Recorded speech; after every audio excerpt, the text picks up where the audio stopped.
মহাশিবরাত্রির দিন এই 5টি জিনিস বাড়িতে নিয়ে আসুন। ভগবান শিব প্রসন্ন হন এবং তাঁর আশীর্বাদ বর্ষণ করবে।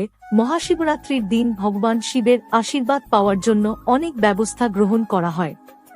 জ্যোতিষ শাস্ত্র অনুসারে ভোলেনাথ সম্পর্কিত কিছু জিনিস এই দিনে বাড়িতে আনা হয়, তাহলে এটি অত্যন্ত শুভ। এখানে 1 নম্বর রুদ্রাক্ষ বাড়িতে নিয়ে আসলে সারা বছর বাবা মহাদেবের আশীর্বাদ থাকবে। 2 নম্বর নন্দীর মূর্তি বাড়িতে আনলে বাবা মহাদেব অত্যন্ত পছন্দ হন এবং সেই ব্যক্তি জীবনী সুখ শান্তি জন শান্তি ত্যাগ করে তোলে। 3 নম্বর ছোট্ট একটা শিবলিঙ্গ আনুন বাড়িতে, বাবা মহাদেব সর্বদাই থাকবে। 4 নম্বর শিবলিঙ্গের চড়ানোর পর বেলাপত্র বাড়িতে নিয়ে এসে টাকা জায়গার রাগ আছে করুন, আপনার বাড়িতে ধন সম্পর্কে ভরে উঠবে। 5 নম্বর মহামৃত্যুঞ্জয় যন্ত্র বাড়িতে আনলে জীবনে কখনো দারিদ্রতার সম্মুখীন হতে হয় না, সমস্ত শত্রু দূরে চলে যায়।